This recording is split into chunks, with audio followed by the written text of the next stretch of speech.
Doctors Association for Relief and Education.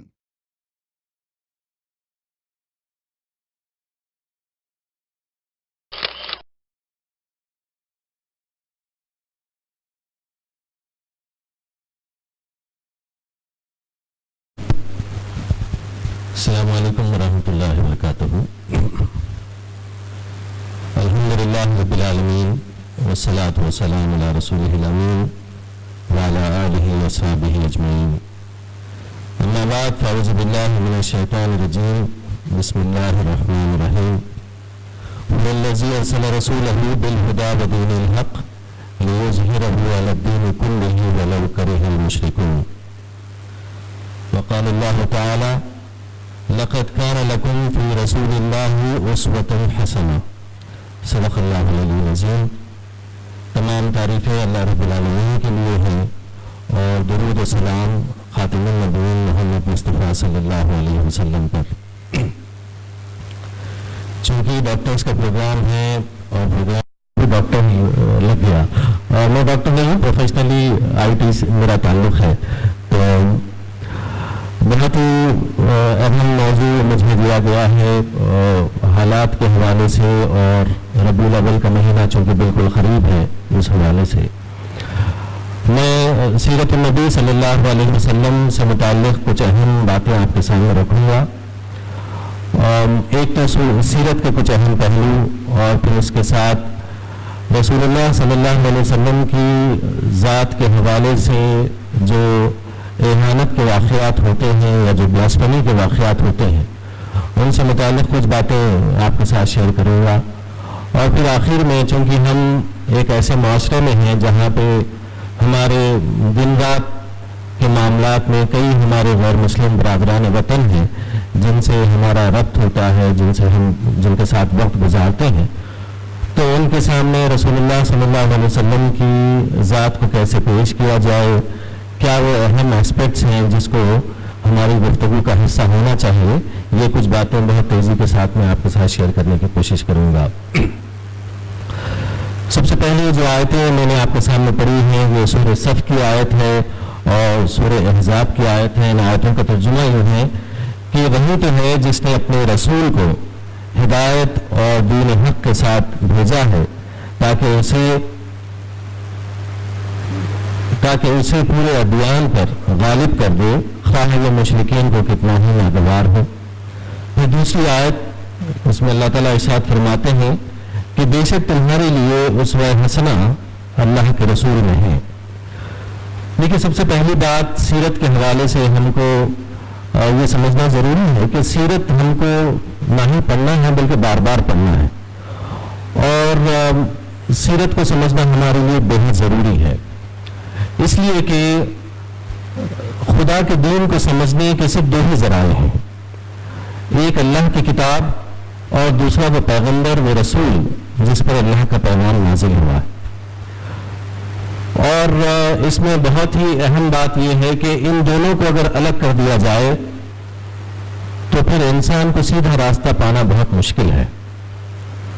مفسرین یہ بات بہت واضح طور پر لکھتے ہیں کہ اگر آپ صرف قرآن سے دین کو سمجھنے کی کوشش کریں گے تو اس کی مثال ایسی ہے جیسے کہ ایک آدمی کسی کشتی میں سوار ہو جائے اور اس کشتی کو چلانے والا کوئی نہیں ہے.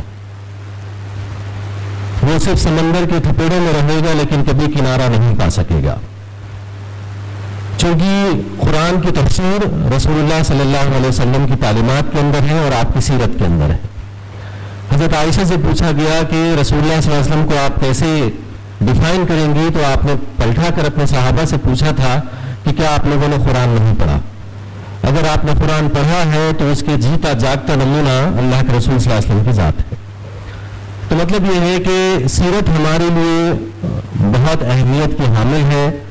یہ صرف کوئی بایوگرافی نہیں ہے کہ ہم خدا کے پیغمبر کی زندگی کے واقعات کو پڑھتے ہیں یا اس کو سمجھتے ہیں. سیرت کو پڑھنا چاہیے اور بار بار پڑھنا چاہیے. دوسری اہم ترین بات یہ ہے کہ جب آپ سیرت کو پڑھیں گے تو آپ کو اصل میں دین کا مقصد سمجھ میں آئے گا. دیکھیے ہماری زندگیوں کا مقصد ایک ہے، اس سے ہٹ کر اور اونچی بات یہ ہے کہ دین کا مقصد کیا ہے. اصل میں دین اسلام، اللہ تعالیٰ نے اپنے دین کو کیوں بھیجا، اپنے نبی کو کیوں بھیجا، اور دین سے کیا مطلوب ہے. تو اس مقصد کو اگر آپ سمجھنا چاہیں تو اس کے لیے پھر آپ کو سیرت پڑھنا بہت ضروری ہے. اب جب آپ سیرت کو پڑھنا شروع کریں گے، اللہ کے رسول صلی اللہ علیہ وسلم کی سیرت کو بہت سارے لوگوں نے لکھا ہے، اور خاص بات یہ ہے کہ صرف مسلمانوں نے نہیں بلکہ غیر مسلموں نے بھی آپ صلی اللہ علیہ وسلم کی سیرت کو لکھا ہے، اور بہت تفصیل کے ساتھ لکھا. اور جب آپ سیرت کو پڑھتے ہیں تو اس میں کئی ایسی چیزیں ہیں جو آپ کو اٹریکٹ کرتی ہیں، آپ کو موٹیویٹ کرتی ہیں اور آپ کو عمل کی طرف ابھارتی ہیں. پھر جو سیرت کی کتابیں لکھی گئی ہیں ان کے لکھنے کا انداز بھی مختلف ہے. بعض کتابیں ایسی ہیں جو سیرت کو کرونالوجیکلی آپ کے سامنے پیش کرتی ہیں کہ رسول اللہ صلی اللہ علیہ وسلم پیدا ہونے سے پہلے وہاں کے حالات کیا تھے، آپ کب پیدا ہوئے، پھر کیا حالات سے آپ گزرے، اور پھر ہوتے ہوتے آپ کے وصال تک کی پوری اس کرونالوجی کو آپ کے سامنے رکھا جاتا ہے. پھر بعض سیرت کی کتابیں ایسی ہیں جس کے اندر رسول اللہ کی ذات کو اور آپ کی تعلیمات کو ہائی لائٹ کیا گیا ہے. مختلف موقعوں پر آپ کا عمل کیسا تھا، آپ نے اپنے صحابہ کو کیا بتایا، کیا کرنے کے لیے کہا اور کن چیزوں سے روکا، یہ چیزیں سیرت کی کتابوں میں آتی ہیں. لیکن ان سب سے ہٹ کر اصل جو پرسپیکٹو ہونا چاہیے سیرت کو پڑھنے کا اور سیرت کو سمجھنے کا، وہ یہ ہے کہ سیرت میں آپ کیا مشن دیکھتے ہیں. وہ اصل سب سے امپورٹنٹ ہے کہ رسول اللہ صلی اللہ علیہ وسلم کو جو نبی بنایا گیا اور پھر نبوت کے 23 سال جو آپ نے گزارے، اس میں سے 10 سے 11 سال مکے میں اور پھر باقی کا عرصہ 13 سال مکہ میں، اس کے بعد پھر باقی کا عرصہ آپ نے مدینہ میں گزارا. تو یہ 23 ایئرس کا کیا سگنیفیکنس ہے، اس میں کیا وہ نصب العین ہے. نصب العین مطلب وہ کیا آبجیکٹو ہے جس کے لیے آپ نے جدوجہد کی، آپ نے کوشش کی، اور کیا آپ اس آبجیکٹو کو حاصل کرنے میں کامیاب ہوئے ہیں، اور ہوئے ہیں تو وہ کیا آبجیکٹو تھا، یہ ہم کو سمجھنا بہت ضروری ہے. اس لیے کہ اگر آپ جب سیرت کو آپ اس پرسپیکٹو سے پڑھیں گے تو پھر آپ کو اس پڑھنے کا بہت زیادہ فائدہ ہوگا. وہاں سے آپ صرف سیرت نہیں بلکہ دین کے نصب العین، دین کے مقصد کو سمجھنے میں کامیاب ہو جائیں گے. تو اگر بہت سمپل الفاظ میں یہ کہا جائے کہ رسول اللہ کی سیرت میں آپ کو کیا مشن اور کیا آبجیکٹو دکھتا ہے، تو میں کہوں گا کہ وہ آبجیکٹو دعوت ہے. اگر آپ یہ کہیں کہ سیرت اور دعوت یہ دونوں سینونیمس ہیں تو اس میں کوئی غلط بات نہیں ہے. اس لیے کہ اس موقع سے یعنی غار حرا سے نکلنے کے کچھ عرصے کے بعد رسول اللہ کے اوپر جو آیتیں نازل ہوئی وہ سورہ مدثر کی آیتیں تھیں. یا ایھا المدثر قم فانذر وربک فکبر، وہاں سے لے کے سورہ نصر تک اذا جاء نصر اللہ والفتح ورأیت الناس يدخلون فی دین اللہ افواجا، وہاں تک اگر آپ دیکھیں گے کہ رسول اللہ کی کیا مصروفیت تھی، دن رات کیا چیز آپ کو پریشان کیے ہوئے تھی، آپ کا اسٹرگل کیا تھا، آپ کی جدوجہد کیا تھی، تو آپ کو اندازہ ہو جائے گا کہ وہ تھی دا میسج. وہ پورا معاملہ جو ہے میسج کے اطراف گھومتا ہے، وہ پورا معاملہ دعوت کے اطراف گھومتا ہے. کہ کوئی موقع ایسا نہیں تھا، کوئی سچویشن ایسا نہیں تھا، کوئی دن ایسا آپ کا نہیں گزرا تھا جب آپ نے لوگوں کو بار بار کھول کھول کر اللہ کے اس دین کی طرف دعوت نہیں دی ہو. یہ وہ سنت ہے جو پہلے دن سے لے کر آپ دیکھیں گے کہ آخری دن تک آپ صلی اللہ علیہ وسلم اس کے اوپر عمل کرتے رہے. تو جب آپ سیرت کو پڑھیں تو آپ اس بات کو سمجھنے کی کوشش کیجئے کہ وہ آبجیکٹو جس کو ہم دعوت کہتے ہیں، اور اس دعوت کو آپ صلی اللہ علیہ وسلم نے کہاں سے شروع کیا اور کہاں تک اس کا آپ نے اختتام کیا. شروع ایک فرد سے ہوئی. حضرت جبرائیل علیہ السلام آئے اور آپ نے کہا کہ آپ اللہ تعالیٰ نے آپ کو اپنا پیغمبر چنا ہے اور اب آپ کے اوپر یہ ذمہ داری ڈالی گئی ہے کہ آپ لوگوں کو اللہ کے دین کی طرف دعوت دیں اور ان کو اس دین کی طرف بلائیں. تو ایک اکیلا تنہا فرد مکے کے اس آبادی میں اٹھتا ہے اور وہ اس بات کا اعلان کرتا ہے کہ میں اللہ کا رسول ہوں، میں اللہ کا پیغمبر ہوں، میرے پاس خدا کی وحی آتی ہے اور وہ وحی یہ کہتی ہے کہ خدا ایک ہے، لوگ اس کے آگے انکنڈیشنل سرنڈر کریں اور اس کے بتائے ہوئے طریقے پر اپنی زندگی گزارے. تو پھر آپ دیکھتے ہیں کہ وہ حالات تبدیل ہوتے گئے اور پھر اس کے بعد ہوتے ہوتے 23 سال کے اندر اللہ کے رسول صلی اللہ علیہ وسلم نے اپنے مشن کو اس حال میں کنکلوڈ کیا کہ آپ نے عرب کو ایک اسلامک اسٹیٹ کے اندر کنورٹ کر دیا.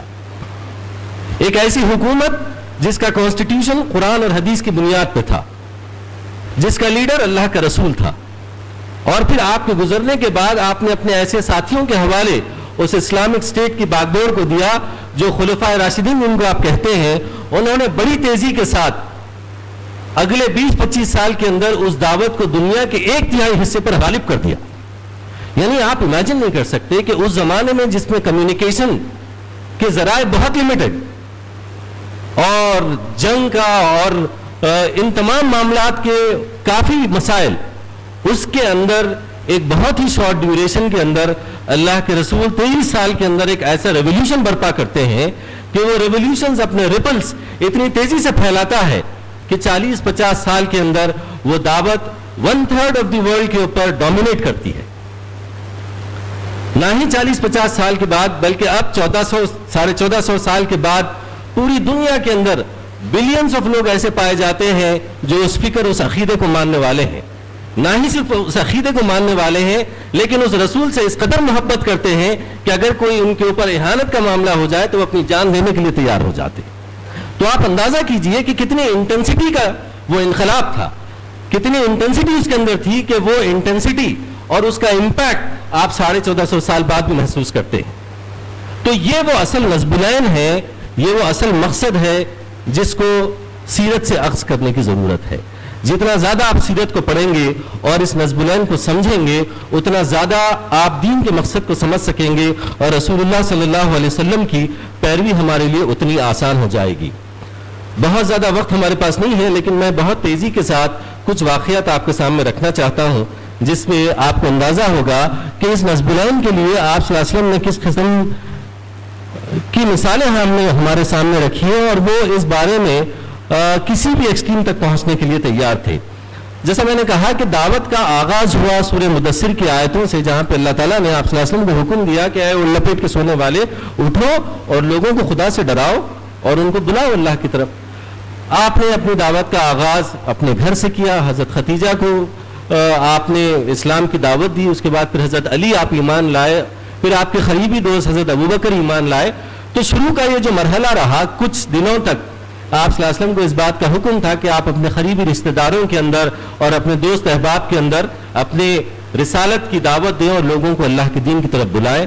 اور جیسے جیسے آپ صلی اللہ علیہ وسلم نے یہ کام کیا کچھ لوگ ایمان لائے اور کچھ لوگوں نے آپ کی دعوت کو قبول نہیں کیا, اور قبول نہیں کرنے والے بھی آپ کے بالکل قریبی چچا زاد بھائی اور چچا اور ایسے رشتہ داری تھے جنہوں نے آپ کی مخالفت کی. اس کے بعد پھر وہ مرحلہ آیا جہاں پہ آپ صلی اللہ علیہ وسلم کو حکم دیا گیا کہ اب آپ علل اعلان لوگوں کو اللہ کے دین کی طرف دعوت دیں. تو آپ کو معلوم ہے کہ پہلا واقعہ کوہ صف کا ہے. آپ صلی اللہ علیہ وسلم کوہ صف پر چڑھ گئے مکے کے اندر اور آپ نے لوگوں کو کہا کہ لوگوں کیا تم مجھے جانتے ہو, اور اگر میں تمہیں یہ کہوں کہ میں پہاڑ کے اس طرف ایک لشکر دیکھتا ہوں جو تم پر حملہ ہونے والا ہے تو کیا تم میری بات کو صحیح مانو گے؟ تو لوگوں نے شہادت دی اس بات کی کہ ہم آپ کو جانتے ہیں, آپ صادق ہیں, آپ امین ہیں, آپ سچے ہیں, آپ امانتدار ہیں, آپ ہم سے جھوٹ نہیں کہیں گے. اگر آپ یہ کہتے ہیں تو ہم آپ کی بات پر ایمان لائیں گے. پھر آپ نے کہا کہ ایک روز آنے والا ہے جب اللہ تعالیٰ تمہیں دوبارہ اٹھائے گا اور تم سے تمہارے اعمال کا حساب لے گا. میں خدا کا رسول ہوں اور تمہیں اس دن سے ڈراتا ہوں. تو وہیں سے مخالفت شروع ہوئی, اور وہ مخالفت جب بڑھتی گئی تو ایک طرف دعوت کی کوششیں بڑھتی گئی اور دوسری طرف مخالفت بڑھتی گئی. دعوت کی کوششیں کانفیڈینشیل سے وہ پبلک ہو گئی. جو صحابہ آپ پر ایمان لاتے وہ بھی اب اپنے قریبی دوستوں کے اندر اور رشتہ داروں کے اندر دین کی دعوت دیتے رہے, اور یہ دعوت کا مرحلہ آگے بڑھتا رہا. اور پھر ہوا یہ کہ وہ لوگ جو اسلام کی مخالفت پر تھے انہوں نے پہلے تو آپ صلی اللہ علیہ وسلم کا مذاق اڑایا, ٹھٹیاں کی, اور جب مذاق سے بات کنٹرول میں نہیں ہوئی اور جب انہوں نے دیکھا کہ یہ دعوت پھیل رہی ہے تو پھر اس کے بعد انہوں نے آپ صلی اللہ علیہ وسلم کے خلاف مختلف پروپیگنڈا شروع کیے کہ نعوذ باللہ یہ جادوگر ہیں, اپنی بات سے جادو کر دیتے ہیں اور ان کی جادو کی وجہ سے خاندانوں میں دراڑیں پڑ جاتی ہیں, باپ اور بیٹے میں جدائی ہو جاتی ہے, شوہر اور بیوی الگ ہو جاتے ہیں, بھائی بھائی میں دشمنی ہو جاتی ہے. اس قسم کے پروپیگنڈاز انہوں نے آپ صلی اللہ علیہ وسلم کی دعوت کے خلاف شروع کیے. اس کے بعد پھر جب ان پروپیگنڈا سے بھی بات کنٹرول میں نہیں آئی تو انہوں نے اللہ کے رسول صلی اللہ علیہ وسلم کو آفرز دینے شروع کیے ایک واقعہ آپ کو معلوم ہے, ایسے واقعات 2-3 بار ہوئے.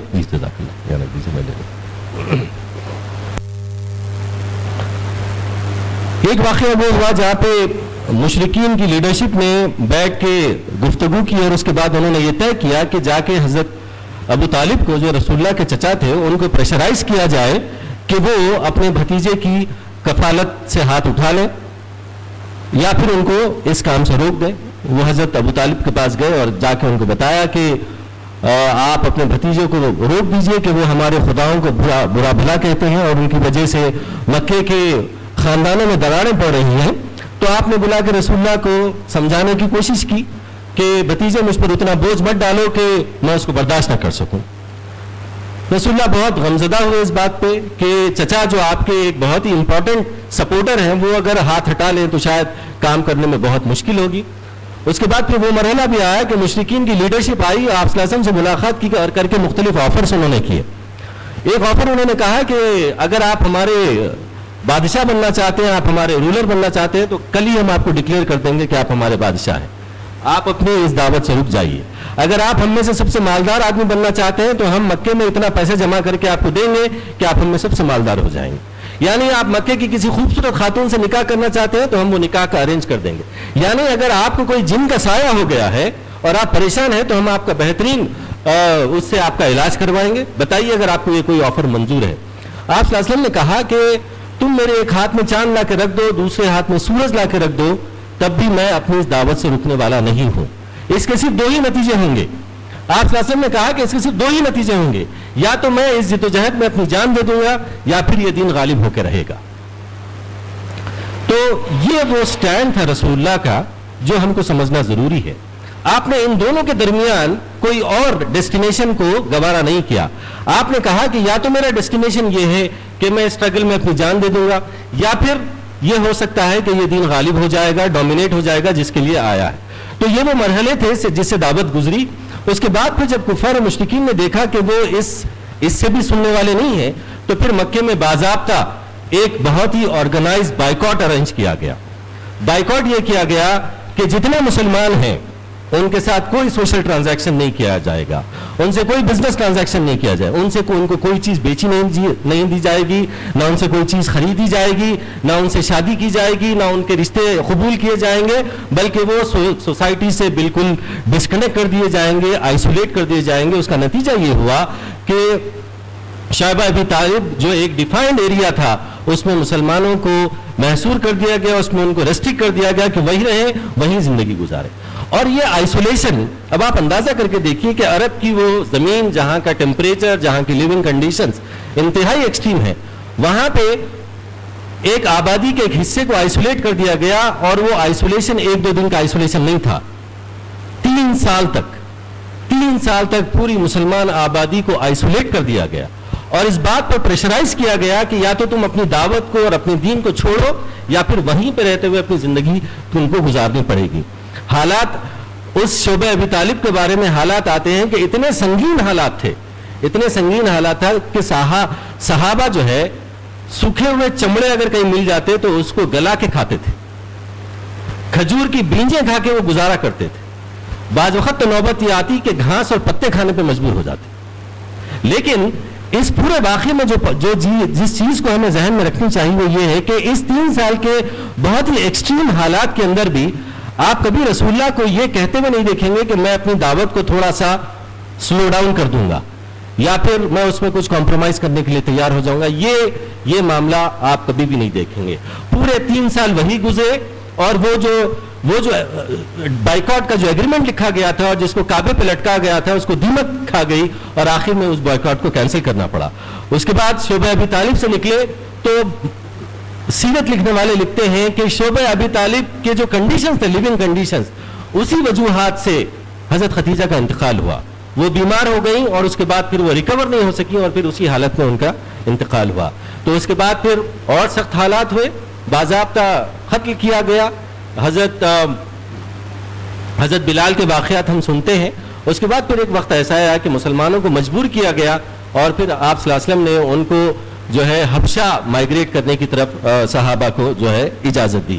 اس کے بعد پھر مائیگریشن کے واقعات آئے, آپ صلی اللہ علیہ وسلم مدینے کی طرف آپ نے مائیگریٹ کیا اور پھر وہاں پہ آپ کو کچھ سپورٹ ملی اور پھر اس سپورٹ کے بعد آپ نے اپنی دعوت کو وہاں سے پھیلایا. بات بہت لمبی ہو جائے گی لیکن مختصر یہ ہے کہ مکے کی پوری زندگی کا اگر آپ جائزہ لے لیں تو جو جنگیں آپ صلی اللہ علیہ وسلم نے لڑی, جو معاہدے آپ نے کیے, ان تمام کے پیچھے یہی بات تھی کہ اللہ کا دین اللہ کے انسانوں تک پہنچ جائے اور یہ دین عملی طور پر انسانی زندگی میں نافذ ہو جائے تاکہ لوگوں کو دین چلتا پھرتا نظر آئے, ان کو معلوم ہو کہ اللہ کے دین میں کیا خیر خواہی ہے, ان کے لیے کیا بھلائی ہے اور وہ اس کو دیکھ کر اس کو اختیار کرنا ان کے لیے آسان ہو جائے. اسی لیے اللہ تعالیٰ نے قرآن مجید میں اذا جاء نصر اللہ والفتح میں یہی بات کا اعلان کیا گیا کہ فتح نصیب ہو گئی اور اب تم دیکھو گے کہ لوگ ذوق در ذوق دین میں داخل ہوں گے. اس کا کیا مطلب ہے؟ اس کے دو مطلب تھے. اس کا ایک مطلب یہ تھا کہ رسول اللہ نے مکے میں جو دین کا نزول آپ کے اوپر ہوا تھا آپ نے اس کو پریکٹیکلی ڈیمانسٹریٹ کر کے بتا دیا. اب اس کا نتیجہ یہ ہوگا کہ قبائل کے قبائل دین قبول کریں گے. اب آپ کو ایک ایک آدمی کو پکڑ کے دین پہنچانے کی ضرورت. ایک حالت وہ تھی کہ مکے میں ابو جہل کے بارے میں آتا ہے کہ رسول اللہ نے انڈیویجولی پرسنل طور پر 40 سے زیادہ مرتبہ بار ابو جہل سے مل کے ملاقات کر کے اس کو دین کی دعوت دی. آپ اندازہ کیجئے کہ کتنا سٹرگل آپ صلی اللہ علیہ وسلم نے کیا تھا. تو اس کے بعد یہ کامیابی ہوئی کہ قبائل کے قبائل آتے اور وہ اسلام قبول کرتے. اس کے بعد پھر آخر میں وہ مرحلہ آیا جہاں پہ حجۃ الوداع کے موقع پر آپ صلی اللہ علیہ وسلم نے تمام مسلمانوں کو جمع کیا. 1.5 لاکھ 1.25 لاکھ سے زیادہ مسلمان صحابہ اس وقت موجود تھے. آپ نے سب کے سامنے یہ سوال کیا کہ لوگوں بتاؤ کہ جو پیغام اللہ نے مجھے دیا تھا کیا میں نے اس کو تم تک پہنچا دیا؟ تمام لوگوں نے ایک ساتھ جواب دیا کہ بے شک آپ نے پہنچا دیا. ہم اس بات کی گواہی دیتے ہیں کہ آپ نے دین جو کا تو ہم تک پہنچا دیا. اس پر آپ صلی اللہ علیہ وسلم نے 3 بار شہادت کی انگلی آسمان کی طرف اٹھائی اور کہا کہ اللہ تعالیٰ آپ اس بات پر گواہ رہنا, آپ اس بات پر گواہ رہنا کہ میں نے آپ نے جو ذمہ داری مجھ پہ ڈالی تھی وہ ذمہ داری میں نے ادا کر دی, میں نے اس پیغام کو پہنچا دیا. تو اگر آپ ان 2 انسٹنسز کو جوڑ دیں, سورہ مدثر کی وہ آیتیں اور حجۃ الوداع کے موقع پر اللہ کے رسول صلی اللہ علیہ وسلم کا لوگوں سے اس بات پر شہادت لینا, آپ کو مشن مکمل ہوتا ہوا نظر آئے گا. تو یہ بات ہمارے لیے بہت اس سیرت کے حوالے سے ہم کو اس بات پر نظر رکھنی چاہیے کہ جب ہم سیرت کا مطالعہ کریں تو وہ کیا میسج ہے جو ہم کو سیرت سے لینا چاہیے. اگر وقت ہے تو میں دوسرے ٹاپک کی طرف اپنی گفتگو کو آگے بڑھاتا ہوں. وہ ٹاپک بلاسفیمی سے متعلق ہے. آپ دیکھتے ہیں کہ ہر تھوڑے دن میں ریسنٹلی حیدرآباد کے راجہ سنگھ جو بہت ہیٹ سپیچ میں مشہور ہیں, انہوں نے رسول اللہ صلی اللہ علیہ وسلم کے متعلق سے مختلف باتیں اچھالی. سیدھی نہیں بلکہ پچھلے 30-40 سال سے بہت فریکوینٹلی, ایک انسٹنس نہیں بلکہ کئی انسٹنسز ہیں جو ایسا ہوتا رہا.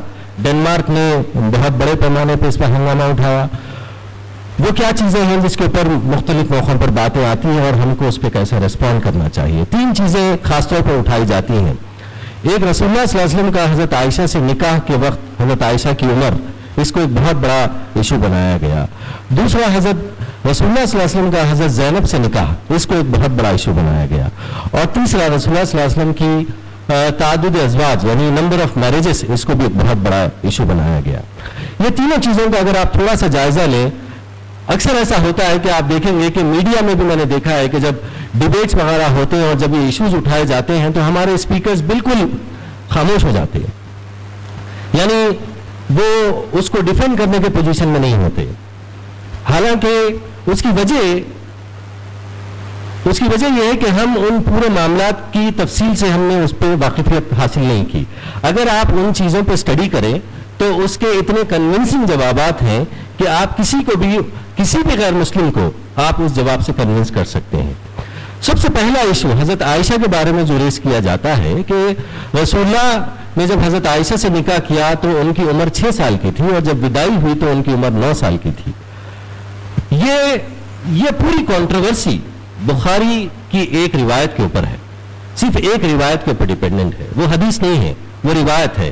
حدیث وہ ہے جو آپ رسول اللہ کے عمل کو آپ حدیث کہتے ہیں, یا رسول اللہ نے کسی چیز کو اپروو کیا ہو دیکھ کر اس کو آپ کہتے ہیں. یہ ایک روایت بخاری میں آئی ہے جس میں کہا گیا کہ حضرت عائشہ کی عمر نکاح کے وقت 6 سال کی تھی اور جب وداعی ہوئی تو 9 سال کی ہوئی. جبکہ اگر آپ بخاری کا اور جائزہ لیں, بخاری کی حدیث کا جائزہ لیں, تو آپ کو بخاری میں کئی اور روایتیں ایسی ملتی ہیں جس سے یہ بات ریجیکٹ کی جاتی ہے, جس سے یہ بات کانٹرڈکٹ کرتی ہے. مثال کے طور پر حضرت عائشہ نے یہ کہا, یہ خود بھی بخاری کے اندر روایت ہے, حضرت عائشہ کہتی ہیں کہ جب سے میں نے ہوش سنبھالا ہے میرے گھر میں اسلام تھا. جب سے میں نے ہوش سنبھالا میں نے اپنے والدین کو اسلام میں دیکھا ہے. اب آپ بولیے کہ کوئی کون سی عمر میں ہوش سنبھالتا ہے؟ اگر ہم یہ کہیں کہ 7-8 سال کی عمر میں بھی اگر ہوش سنبھالتے ہیں, اور انہوں نے کہا کہ میں نے اپنے گھر میں دین کو دیکھا ہے. آپ کو معلوم ہے کہ حضرت ابوبکر وہ پہلے صحابیوں میں سے ہیں جنہوں نے دین قبول کیا. مطلب جب 40 سال کی عمر میں اگر ان کے باپ نے دین قبول کیا ہے تو ہجرت جو وہاں سے 13 سال کے بعد ہوئی تھی تو اس وقت کیا عمر تھی حضرت عائشہ کی؟ اس بات کو انالائز کرنے کی ضرورت ہے. حضرت اسما جو حضرت عائشہ کی بڑی بہن تھی, ان کے بارے میں یہ بہت ملٹیپل روایات ہیں کہ ان دونوں کے بیچ میں 10 سال کی عمر کا فرق تھا, اور جب ہجرت ہوئی تو اس وقت حضرت اسما کی عمر 25 سال تھی. تو سمپل کیلکولیشن یہ ہے کہ اگر حضرت اسما کی عمر 25 سال کی تھی تو حضرت عائشہ کی عمر 15 سال کی تھی, اور جب 15 سال کی عمر میں نکاح ہوا اور 3 سال کے بعد اگر وداعی ہوئی تو جب وہ 18 سال کی تھی. ایک اور واقعہ, جنگ احد, مدینے میں مائیگریشن کے بعد جنگ بدر کے بعد جنگ احد ہوئی.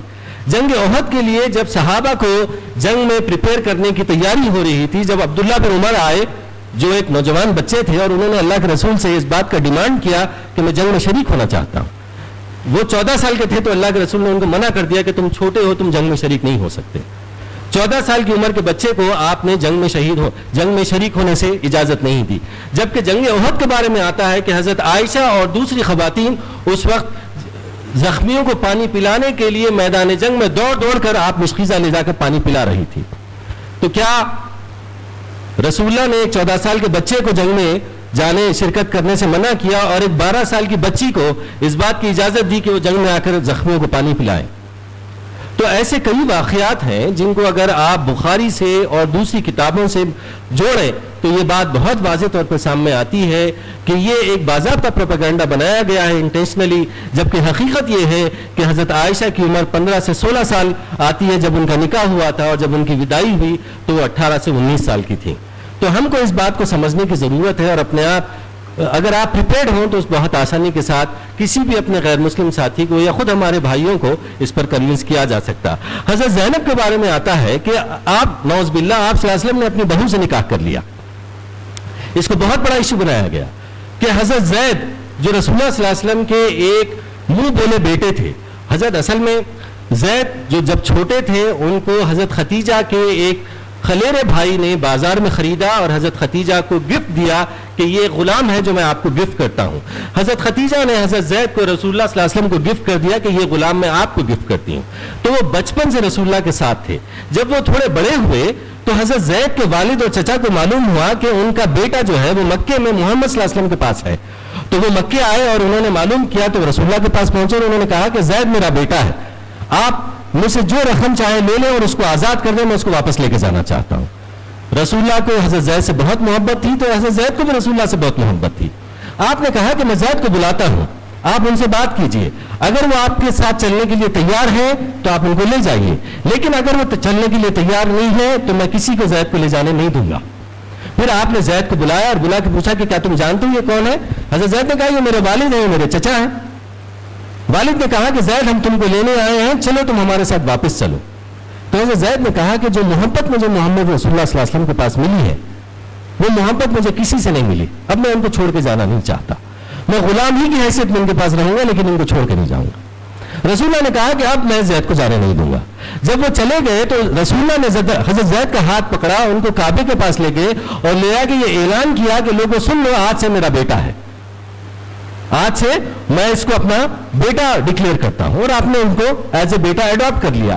لیکن اسلام کے اندر اڈاپٹڈ سن اور بلڈ ریلیشن کو ایکول نہیں کیا گیا. قرآن نے بہت کلیئرلی کہا ہے کہ جس کو تم نے اڈاپٹ کیا ہے وہ تمہارا بیٹا نہیں ہو سکتا. He is not equal to your son. یہ روایت کو توڑنا بہت ضروری تھا. رسول اللہ صلی اللہ علیہ وسلم آخری پیغمبر تھے. اللہ تعالیٰ انسانی معاشرے کے خرابیوں کو جو فکس کرنا چاہتا تھا اس کی بڑی بڑی مثالیں وہ رسول اللہ کے ذریعے ہی سے پیش کی جا سکتی تھی. رسول اللہ کے بعد پھر ان بڑے مسائل کو فکس کرنا, اس کا کوئی پریکٹیکل ڈیمونسٹریشن کرنا یہ پاسبل نہیں تھا. تو رسول اللہ کے ذریعے سے دو چیزیں اس حضرت زید کے اس پورے معاملے کے اندر دو چیزوں کو ایڈریس کیا گیا. ایک تو سلیوری کے پورے مسئلے کو ختم کیا گیا کہ ایک سلیو کو آپ نے اپنے بیٹے کی حیثیت سے اڈاپٹ کیا. اس کے بعد پھر ان کا نکاح حضرت زینب سے کرایا, جبکہ حضرت زینب مکے کے بڑے خاندانوں سے ان کا تعلق تھا اور وہ ایک بہت ویل آف فیملی کی تھیں, اور ان سے حضرت زید کا نکاح کروایا. مطلب یہ ہے کہ ایک غلام کے اس پوزیشن کو آپ نے ختم کیا اور ایک ویل آف فیملی کی خاتون سے آپ کا نکاح کروایا. وہ نکاح نہیں جم سکا اس لیے کہ حضرت زینب کا لائف سٹائل اور حضرت زید کا لائف سٹائل میں نہیں چل سکی, دونوں کا معاملہ نہیں سیٹ ہو سکا. کچھ دنوں کے بعد سال 2 سال کا جو بھی وقفہ تھا اس کے بعد وہ معاملہ ختم ہو گیا. جب ختم ہوا تو اللہ تعالیٰ نے اللہ کے رسول کو حکم دیا کہ اب تم کو نکاح کرنا ہے حضرت زینب سے. وہ باضابطہ اللہ تعالیٰ کا حکم تھا کہ زینب سے نکاح کرو, اور آپ صلی اللہ علیہ وسلم نے وہ نکاح کیا. جیسے نکاح کیا مکے کے اندر ہنگامہ ہو گیا, مدینے کے اندر ہنگامہ ہو گیا کہ رسول نے اپنی بہو سے نکاح کر لیا. جب اللہ تعالیٰ نے قرآن کی آیت نازل کی کہ محمد تم میں سے کسی مرد کے باپ نہیں ہے, کیا مطلب؟ جب وہ کسی مرد کے باپ نہیں ہے تو ان کا بہو سے شادی کرنے کا کوئی معاملہ ہی نہیں ہو سکتا. اس لیے کہ رسول اللہ کو جتنے بچے پیدا ہوئے تھے, 3 بیٹے تھے, وہ تینوں بچے بڑے ہونے سے پہلے ان کا انتقال ہو چکا تھا. رسول اللہ صرف بیٹیوں کے باپ تھے, ان کی بیٹیاں بڑی تھی. 2 کا نکاح حضرت عثمان سے ہوا تھا, 1 کا نکاح حضرت علی سے ہوا تھا, لیکن کوئی مرد نہیں تھا جس کے آپ باپ تھے. قرآن نے بہت کلیئرلی کہہ دیا کہ وہ کسی مرد کے باپ نہیں ہے, تو ان کی بہو ہونے کا تو سوال ہی پیدا نہیں. تو اصل میں یہ بات تو اس معاملے کو ختم کرنا تھا کہ منہ بولا بیٹا is not equal to your real son. اس معاملے کو ختم کیا گیا حضرت زینب کے ساتھ نکاح کروا کے. تو اس بات کو کمیونیکیٹ کرنے کی ضرورت ہے, اس بات کو سمجھانے کی ضرورت ہے. اور جہاں تک تیسری بات آتی ہے کہ تعداد ازواج کے بارے میں لوگ بہت ہی غلط قسم سے اس کو پریزنٹ کرنے کی کوشش کرتے ہیں, حالانکہ رسول اللہ کی زندگی اتنی پاک صاف ہے کہ آپ اس کے اوپر کوئی بھی بات ایسا بولنا بہت ہی گھنونی حرکت ہوگی. سب سے پہلی بات یہ سن لیجئے کہ ہم سب جانتے ہیں رسول اللہ نے 25 سال کی عمر میں حضرت خدیجہ سے نکاح کیا, جبکہ وہ 2 بار بیوہ تھی اور وہ خود 40 ایئرس کی تھی, اور رسول اللہ نے 25 سال زندگی ان کے ساتھ گزاری, اور جب تک حضرت خدیجہ کا انتقال نہیں ہو چکا تھا آپ نے کسی اور سے نکاح نہیں کیا, کسی اور سے آپ نے نکاح نہیں کیا. اور جب رسول اللہ کی عمر 50+ ہو گئے تھے آپ, اس کے بعد آپ نے نکاح کیے, اور اس کے بعد بھی جو نکاح آپ نے کیے وہ تمام خواتین ایسی تھیں جو ڈیورسی تھیں یا بیوہ تھیں, یا پھر آپ نے پولیٹیکل ریزنز کی وجہ سے نکاح کیے. اس لیے کہ عرب کا پورا ماحول جو ہے وہ ٹرائبل ماحول تھا, اور ٹرائبل ماحول کے اندر تعلقات کو اسٹیبلش کرنے کا سب سے زبردست طریقہ یہ تھا کہ لوگ انٹر ٹرائب میرجز کرتے تھے. جب ایک ٹرائب میں کی بیٹی دوسرے ٹرائب کے اندر بہو بن کے جاتی تو دونوں ٹرائبز کے تعلقات بہت مضبوط ہو جاتے, اور یہی ہوا. چونکہ ایک اسلامک اسٹیٹ قائم ہو رہا تھا تو اللہ تعالیٰ نے رسول اللہ کو باضابطہ حکم دیا کہ وہ مختلف ٹرائبز کے اندر نکاح کرے تاکہ وہ تعلقات استوار ہوں اور بہت گہرے قسم کے تعلقات ان کے اندر ڈیولپ ہوں.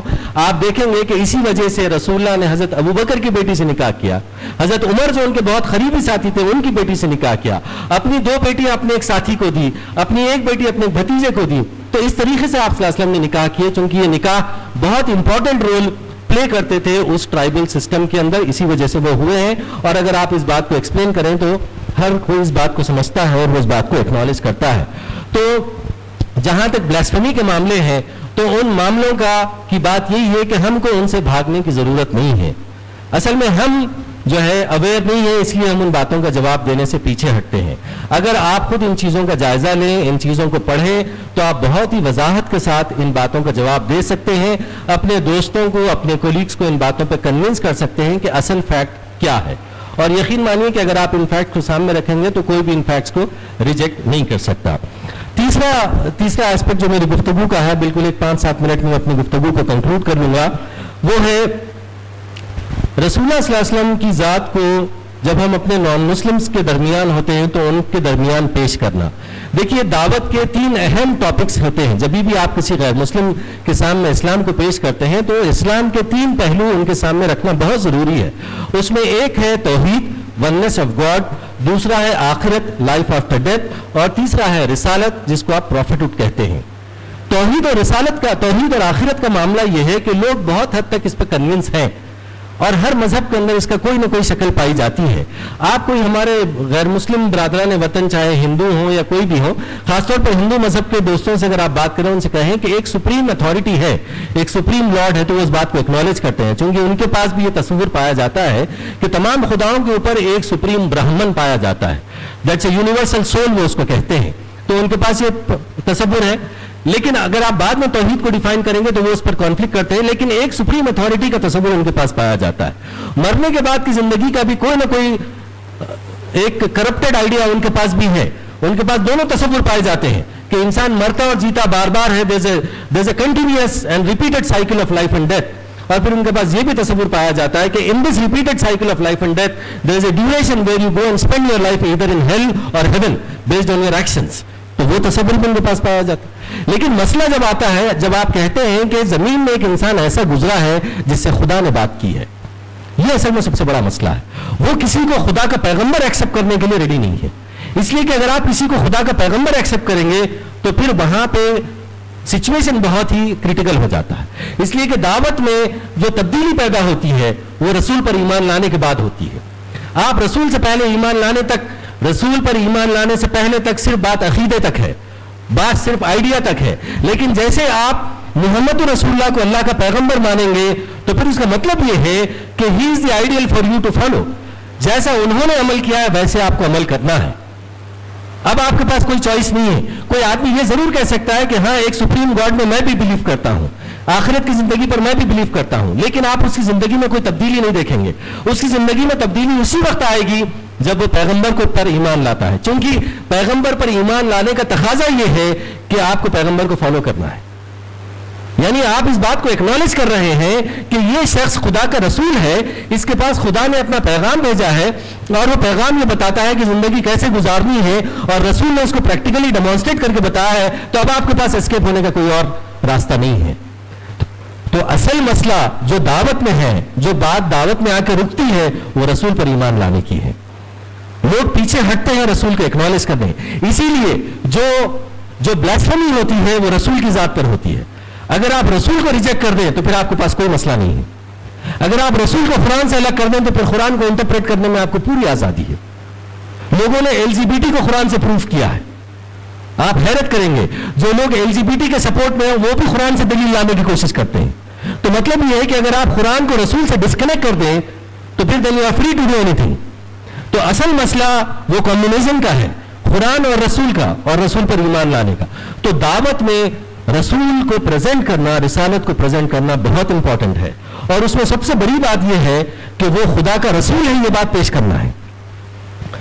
دیکھیے آج کے دور میں جتنے گرو آپ دیکھیں گے، چاہے وہ سدگرو ہوں، چاہے وہ شری روی شنکر ہوں، چاہے وہ کوئی اور ہوں، انہوں نے یہ کانسیپٹ پیش کیا ہے کہ at some point of time in their life through meditation they have gone through some spiritual experiences. ان کا یہ بولنا ہے کہ میں 26 سال کا تھا، میں 28 سال کا تھا، میں 2 دن تک میڈیٹیشن میں تھا، اور میڈیٹیشن کرتے کرتے میں ایک ایسے سچویشن پہ پہنچ گیا there I couldn't differentiate what is inside me and what is outside می.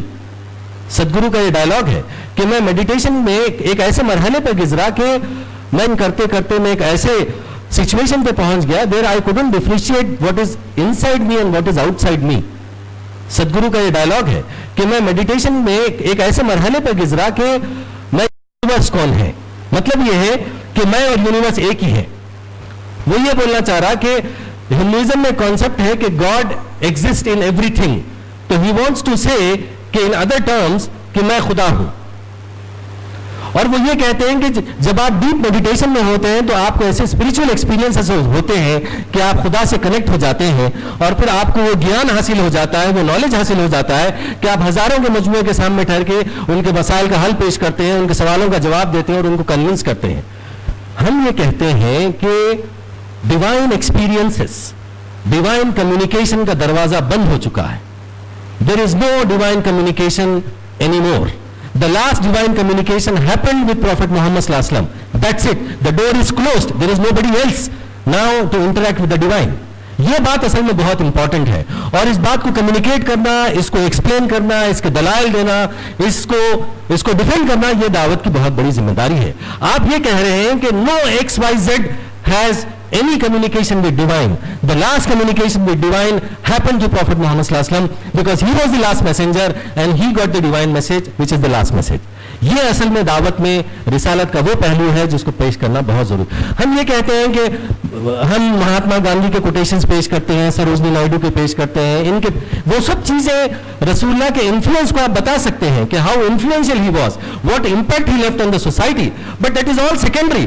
سب سے امپورٹنٹ یہ ہے کہ وہ خدا کے رسول ہیں. یہ بات اصل بولنا سب سے امپورٹنٹ ہے کہ ہم میں سے ایک انسان ایسا تھا جس سے خدا نے بات کی, اس تک اپنا پیغام پہنچایا اور اس کے ذریعے سے انسانوں کو نجات کا راستہ دکھایا. یہ بات اصل ہے جو رسالت کے حوالے سے غیر مسلموں تک پیش کرنے کی بہت ضروری ہے. اس کے بعد پھر آخری بات یہ کہتے ہوئے میں اپنی گفتگو کو ختم کروں گا. مجھے کہا گیا تھا کہ ہم کچھ کتابوں کا ریفرنسز میں آپ کے سامنے رکھوں تاکہ اگر آپ سیرت پڑھنا چاہیں, خاص طور پر اس پرسپیکٹو سے جو میں نے کہا ہے, تو اردو میں کچھ کتابیں ہیں, اگر آپ چاہیں تو نوٹ کر لیں. ایک بہت ہی کمپریہنسو کتاب ہے جس کو مولانا نعیم صدیقی نے لکھی ہے. کتاب کا نام ہے محسن انسانیت. اگر آپ نے اس کتاب کو نہیں پڑھا ہے تو اس کو ضرور پڑھیے.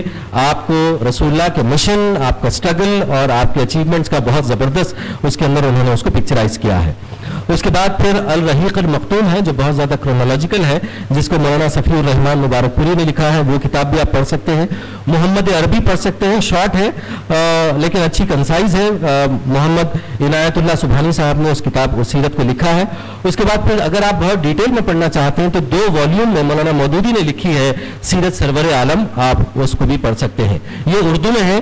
اگر آپ انگلش میں پڑھنے میں انٹرسٹڈ ہیں تو محسن انسانیت کا انگلش ٹرانسلیشن ہے, ورڈ ٹو ورڈ نہیں ہے, تھوڑا سا کنسائز ہے لیکن تقریباً وہی میسج اس میں کور کیا گیا ہے. The benefactor of humanity, prophet Muhammad the benefactor of humanity, یہ مولانا نعیم صدیقی کی کتاب محسن انسانیت کا انگلش ٹرانسلیشن ہے. اسی طریقے سے محمد عربی کا انگلش ٹرانسلیشن ہے prophet Muhammad the guide for mankind. اس کے بعد پھر انگلش میں نمبر 1 ریٹنگ جس کتاب کو دی گئی ہے سیرت کے حوالے سے وہ ہے Muhammad his life based on the early sources by the late doctor Martin Lings. یہ کتاب بھی بہت مشہور ہے ڈاکٹر مارٹن لنکس کی, اس کو بھی آپ پڑھ سکتے ہیں. اس کے بعد پھر کیرن آرمسٹرانگ, یہ UK کی ایک بہت بڑی اسکالر ہیں, بہت اچھا لکھتی ہیں. انہوں نے اسلام کے اوپر مختلف کتابیں لکھی ہیں اور سیرت پہ انہوں نے ایک بہت ہی خوبصورت کتاب لکھی ہے محمد اے پروفٹ فار آور ٹائم. اور اس کے بعد پھر آخر میں رحیق المختوم کا انگلش ٹرانسلیشن ہے دا سیل نیکٹر, مولانا سیف الرحمان مبارک پوری کی کتاب ہے. تو یہ کتابیں ہیں جو آپ سیرت کے حوالے سے پڑھ سکتے ہیں. بہت جامع کتابیں ہیں اور بہت کچھ اس کے اندر سیرت کے حوالے سے لکھا گیا ہے. میں اپنی گفتگو کو یہیں پہ کنکلوڈ کرتا ہوں. IIC کا اگر ہے مختلف ٹھیک ہے بھائی. مجھے کہا گیا تھا کہ IIC ایک آرگنائزیشن ہے, اس کا تعارف آپ کے سامنے رکھ دوں. بالکل 2 منٹ میں اپنی بات رکھ دوں گا. اسلامک انفارمیشن سینٹر یہ جماعت اسلامی کا ایک دعوتی انیشیٹو ہے جو تقریباً 10 سال پہلے لیا گیا تھا. اس کا کانسیپٹ کال سینٹر کا ہے. وہ ایک ان ہاؤس دعویٰ سینٹر ہے. تقریباً 16 آورس کا اس کا ایک کال سینٹر ہے. صبح میں 8 بجے سے رات میں 12 بجے تک رن ہوتا ہے. ملٹی لنگول ہے, ہندی, انگلش, تیلگو, کنڑ, تمل اور مراٹھی, گجراتی بھی بنگالی بھی اب اس میں ایڈ ہوا گیا ہے. تو 7 زبانوں میں دائی ہیں, ٹرین دائیز ہیں. ان کا کام یہی ہے کہ صبح سے شام تک کالز ریسیو کرنا اور غیر مسلموں کو اسلام کے بارے میں کلیریفائی کرنا, ان کے سوالوں کا جواب دینا, ان کو کنونس کرنا اور ان کو اسلام کی طرف دعوت دینا. تو الحمدللہ تقریباً 10 سال اس ادارے کے ہو چکے ہیں. اچھے اس کے نتائج ہیں, اچھے ایکسپیرینسز ہیں الحمدللہ. اگر میں کہوں تو آن این ایوریج جو ہے تقریباً 500 سے 600 کالز ہم ہر مہینہ ریسیو کرتے ہیں. نان مسلم کالرز, مسلم کالرز کو اگر آپ مائنس کر دیں, چونکہ مسلم ہماری آڈینس نہیں ہے اس کال سینٹر کی, خاص طور پہ نان مسلم ٹارگیٹڈ وہ پروجیکٹ ہے پورا. تو تقریباً 500 سے 600 کال ہم ہر مہینہ ریسیو کرتے ہیں. یہ کالز کبھی بڑھ کے 1000-1100 تک بھی جاتے ہیں, پھر کبھی کم بھی ہوتے ہیں, لیکن آن این ایوریج یہ اس کا اچیومنٹ ہے. اور دوسرا یہ ہے کہ اس کے کچھ بینیفیشریز بھی ہیں. بینیفیشریز سے مراد وہ لوگ جو ہم کو کال کرتے ہیں اور بار بار کال کرتے ہیں, پھر گفتگو ہوتی ہے. اس کے بعد کچھ مرحلے ایسے بھی ہوتے ہیں کہ بعض لوگ اس بات کی خواہش ظاہر کرتے ہیں کہ میرے اسلام سے متعلق جو سوالات تھے وہ کلیئر ہو گئے, میں اسلام قبول کرنا چاہتا ہوں، میں مسلمان بننا چاہتا ہوں. تو اس قسم کے کچھ اس کے بینیفیشریز بھی ہیں الحمدللہ. ایسے بھی کچھ پازیٹیو واقعات ہوئے ہیں. تو اس طریقے سے یہ ادارہ کام کر رہا ہے. حیدرآباد اس کا مرکز ہے اور اس کے برانچز ہے. اس کا ایک برانچ ممبئی میں ہے، ایک برانچ چنئی میں ہے، ایک برانچ بنگلور میں ہے، اور اب ایک برانچ اس کا کولکتہ میں ہم نے شروع کیا ہے. اللہ تعالیٰ سے دعا ہے کہ اللہ تعالیٰ ان کوششوں کو قبول کرے اور ہمیں سیرت کو سمجھنے اور سیرت کو اپنے غیر مسلم برادران تک پہنچانے اور اس پر عمل کرنے کی توفیق عطا کرے. آمین. وآخر دعوانا ان الحمدللہ رب العالمین.